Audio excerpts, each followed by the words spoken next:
Hello friends, power point की complete tutorial के साथ आपके सामने हाजिर हुआ हूँ। पावर पॉइंट एक ऐसा सॉफ्टवेयर है जिस पे multimedia based presentation basically create की जाती हैं और ये प्रेजेंटेशन आम तौर पे अक्सर आपने लेक्चर्स के अंदर स्पीकर को देखा होगा कि वो ऑडियंस को जब लेक्चर डिलीवर कर रहे होते हैं तो उनके साथ एक मल्टीमीडिया प्रेजेंटेशन चल रही होती है। इस तरह के प्रेजेंटेशन आमतौर पे पावर पॉइंट पे डिज़ाइन की जाती हैं। तो आइए हम लोग पावर पॉइंट को स्टार्ट करना सीखते हैं कि बेसिकली पावर पॉइंट को हम कैसे स्टार्ट कर सकते हैं और इसके मेथड्स क्या हैं। सबसे पहले मैं आपको शॉर्टकट तरीका बताता हूँ। आप कीबोर्ड से विंडो और आर को प्रेस करेंगे तो रन की डायलॉग बॉक्स आपके सामने आ जाएगी। आप यहाँ पे टाइप करेंगे POWERPNT पावर PNT। स्पेलिंग को चेक कर लीजिएगा आप, और या तो आप एंटर को प्रेस करें या यहाँ से माउस से आप ओके को प्रेस करें, ये आपका पावर पॉइंट खुल जाएगा। दूसरा तरीका मैं आपको बता देता हूँ। आप जाएंगे स्टार्ट मेन्यू पे, ऑल प्रोग्राम पे जाएंगे। ऑल प्रोग्राम पे जाने के बाद में माइक्रोसॉफ्ट ऑफिस को आप फाइंड करेंगे। ये रहा माइक्रोसॉफ्ट ऑफिस। इसमें आप माइक्रोसॉफ्ट पावर पॉइंट को आप खोजेंगे। ये रहा माइक्रोसॉफ्ट ऑफिस पावर पॉइंट। मैंने इस पर क्लिक किया, मेरे सामने में माइक्रोसॉफ्ट पावर पॉइंट खुल गया। ओके, जब हम पावर पॉइंट को ऑन करते हैं तो सबसे टॉप पे हमारे प्रोडक्ट का नाम आ रहा होता है। उसके बाद में यहाँ पे डिफरेंट टैब्स आ रहे हैं जिसमें आपको होम का टैब मिलेगा, इंसर्ट का टैब मिलेगा, design, animation, slide, review, view. हर एक टैब के अंदर डिफरेंट ऑप्शंस अवेलेबल हैं। आप ध्यान से देखेंगे तो जिसको हम यूज़ करते हुए प्रेजेंटेशन को अट्रैक्टिव एंड ब्यूटीफुल क्रिएट कर सकते हैं। आइए हम लोग ऑफिस आइकॉन के बारे में बात कर लेते हैं कि ऑफिस आइकन यहाँ पे जो दिखाई दे रहा है, ऑफिस बटन, ये क्या होता है। इस ऑफिस बटन की मदद से हम अपनी बेसिक सभी ऑपरेशंस को परफॉर्म कर सकते हैं। तो स्टेप बाय स्टेप हम इन सभी ऑप्शंस को डिस्कस करने की कोशिश करेंगे। सबसे पहले हम लोग इसको क्लिक करते हैं। क्लिक करने के बाद में सबसे पहला हमारा ऑप्शन आ रहा है न्यू का। इस न्यू की कमांड की मदद लेते हुए हम कोई नई फाइल को क्रिएट कर सकते हैं। अच्छा, उसके नीचे हमारा ओपन का हमारा एक ऑप्शन आ रहा है। वो प्रेजेंटेशन जो हमने पहले से बनाई हुई है, ओपन की मदद लेकर उन प्रेजेंटेशन को आसानी से ओपन कर सकते हैं जिसे हमने पहले से बनाई हुई है। अच्छा, तीसरा जो हमारा ऑप्शन है सेव का है। अगर मैं अपनी प्रेजेंटेशन को सेव करना चाहता हूं तो मैं सेव कमांड की मदद लेकर इसे मैं सेव कर सकता हूं। जबकि सेव एज जो होता है, सेव एज की मदद लेकर मैं अपनी प्रेजेंटेशन को किसी दूसरे एक्सटेंशन में या किसी दूसरी लोकेशन में सेव कर सकता हूं। आमतौर पे ऑफिस 2007 में बनाई हुई फाइल्स ऑफिस 2003 के सॉफ्टवेयर में नहीं खुलती है।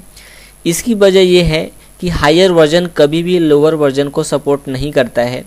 तो अगर आप कभी मल्टीमीडिया प्रेजेंटेशन डिजाइन करते हैं और आपको ऐसा लगता है कि ये प्रेजेंटेशन जिसे आप ईमेल कर रहे हैं, हो सकता है कि उस कंप्यूटर पे वर्जन कंपेटेबल न होने की वजह से फाइल वहाँ न खुले, तो हमेशा याद रहे कि फाइल को सेव करते समय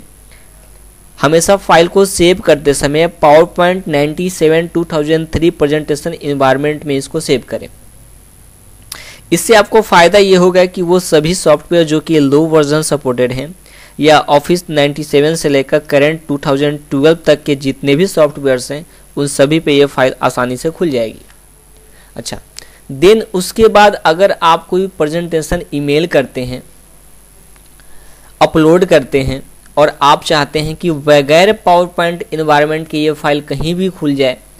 देखिए, जब आप पावर पॉइंट 2003 एक्सटेंशन पे सेव करते हैं, पावर पॉइंट सब प्रेजेंटेशन के अंदर फाइल को सेव करते हैं, तो फाइल को एक्सटेंशन मिलता है PPT, और ये फाइल उस कंप्यूटर पे खुलेगी जहाँ पे पावर पॉइंट मौजूद होगा।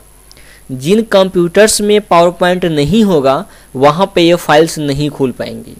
लेकिन अगर आपने अपनी फाइल को पावर पॉइंट शो के अंदर सेव कर दिया तो ये हर उस कंप्यूटर पे खुल जाएगी जिस पे पावर पॉइंट हो या ना हो। इसे पावर पॉइंट सपोर्ट होने की कोई नीड नहीं होती है। तो आइए मैं आपको एक एग्जांपल के जरिए समझाने की कोशिश करता हूँ। सबसे पहले हम एक फाइल को ओपन करते हैं। ओपन करने के लिए हम लोग जाते हैं इस न्यू के नीचे जो ओपन का ऑप्शन आ रहा है, इस पर हम लोग जाते हैं। मैंने एक फ़ाइल सेव कर रखा है, मैं जाता हूँ ई में जाता हूँ और ई में मैंने पावर पॉइंट का नाम से सेव किया हुआ है। ये रहा पावर पॉइंट। इसके अंदर एक मेरी फाइल है पावर पॉइंट की, मैं इसको ओपन करता हूँ।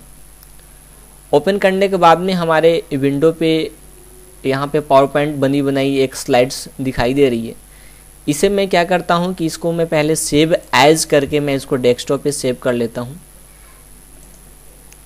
डेस्कटॉप पे मैं यहाँ पे जा रहा हूँ और डेस्कटॉप पे मैं इसी नाम से मैं सेव करता हूँ। पावर पॉइंट 97 2003 प्रेजेंटेशन के अंदर मैं इसको सेव कर लेता हूँ। सेव करने के बाद में मैं इसको यहाँ से क्लोज़ करता हूँ। क्लोज़ करने के बाद में आप देखेंगे यहाँ पे EMUSA के नाम से एक हमारी फ़ाइल बनी हुई है। मैं इसको क्या करता हूँ, डबल क्लिक करके खोलता हूँ। डबल क्लिक करके खोलने के बाद में आप ये देखेंगे कि ये जब भी खुल रहा है तो पावर पॉइंट के अंदर में ही खुल रहा है। लेकिन मैं ये चाहता हूँ कि अगर किसी के कंप्यूटर में पावर पॉइंट सॉफ्टवेयर ना हो और वो इस फाइल को खोल ले, तो उसके लिए हम क्या करेंगे, अब मैं ये बताने जा रहा हूँ आपको। तो हम लोग क्या करते हैं, जाते हैं ऑफिस बटन पे और यहाँ से हम लोग सेव एज का कमांड यूज़ करते हैं। अब हम पावर पॉइंट 97 2003 प्रेजेंटेशन के अंदर सेव ना करके इसी फाइल को हम सेव करते हैं पावर पॉइंट शो के अंदर। इससे फ़ायदा ये होगा कि अगर आपके कंप्यूटर में पावर पॉइंट की सॉफ्टवेयर न भी होगी, फिर भी ये फाइल आपके कंप्यूटर पे कंपेटेबल होगा, यानी कि वो फाइल खुल जाएगी चाहे किसी के कंप्यूटर में भी हो। तो आइए हम लोग इसको सेव करते हैं। सेव करने के बाद में हम लोग यहाँ से इसको क्रॉस करते हैं। आप देखेंगे कि यहाँ पे एक EMUSA के नाम से यहाँ पे फाइल बनी हुई है, जिसका आप फेस देख सकते हैं कि इसका फेस कुछ अलग तरीके का है और इसका फेस देख सकते हैं कि इसका फेस कुछ अलग तरीके से है। अब हम इस फाइल को ओपन करना चाहते हैं जिसको मैंने पावर पॉइंट शो के अंदर सेव किया था। तो से ओपन करने के बाद में आप देखेंगे कि ये जो फाइल खुल रही है बिना पावर पॉइंट सॉफ्टवेयर की ही खुल रही है और ये ऑटोमेटिक जो है रन कर रही है। इसे पावर पॉइंट होने की कोई नीड नहीं है। जबकि मैं पहले जो मैंने सेव किया था 97 2003 इन्वायरमेंट के अंदर, उसको खोलने के लिए हमें पावर पॉइंट की ज़रूरत हो रही थी, जबकि इसे खोलने के लिए कोई भी पावर पॉइंट की ज़रूरत नहीं हो रही है। तो एक बेस्ट कमांड है जिसका आप यूज़ करते हुए आप इस काम को बहुत आसानी से कर सकते हैं जहाँ पे पावर पॉइंट की सॉफ्टवेयर अवेलेबल ना हो। आइए हम लोग आगे बढ़ते हैं। हम लोग इस फाइल को ओपन करते हैं, इस पे हम लोग कुछ काम करते हैं। अच्छा, अगला जो हमारा ऑप्शन होता है प्रिंट का ऑप्शन होता है। आप स्लाइड को कौन से प्रिंटर के अंदर सेव करना चाहते हैं, कौन से प्रिंटर से सेव करना चाहते हैं, आप यहाँ से उसको डिफाइन करेंगे। आप सभी स्लाइड्स को प्रिंट करना चाहते हैं तो आप ऑल की कमांड को यूज़ करेंगे।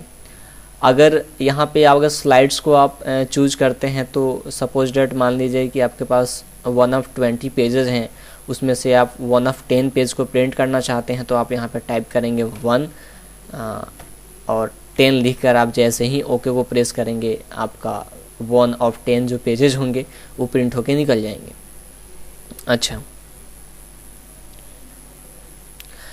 अच्छा, अगर आप जब 10 स्लाइड्स प्रिंट करेंगे और हर पेज पे एक स्लाइड प्रिंट होगी, अगर आप 10 स्लाइड्स को प्रिंट करेंगे तो हर पेज पे एक स्लाइड प्रिंट होगी। अगर मैं ये चाहता हूँ कि जस्ट फॉर रेफरेंस के लिए रखूँ, फॉर एग्जांपल मैं जिस जगह पे लेक्चर देने जा रहा हूँ, अगर कहीं वहाँ पे मेरी प्रेजेंटेशन ना खुले या कोई टेक्निकल प्रॉब्लम आ जाए जिसकी वजह से मैं अपनी प्रेजेंटेशन मल्टीमीडिया पे ना दिखा सकूँ, तो एटलीस्ट मेरे पास एक हार्ड कॉपी होनी चाहिए मेरे हाथ में, ताकि उन स्लाइड्स को रिव्यू करके लेक्चर अपना डिलीवर कर सकूं। तो हम लोग जस्ट फॉर रिव्यू के लिए स्लाइड्स को प्रिंट आउट निकालना चाहते हैं तो हम लोग प्रिंट वॉट कमांड में, यहाँ से प्रिंट वॉट कमांड में हम लोग जाते हैं। हैंड आउट कमांड्स को हम लोग यूज़ करते हुए, हैंड आउट से हमें फ़ायदा ये होता है कि एक पेज के अंदर हम एक से ज़्यादा स्लाइड्स को निकाल सकते हैं। अब देखिए यहाँ पे पहले हाईलाइटेड नहीं हो रहा था, अब ये हाईलाइटेड हो चुका है।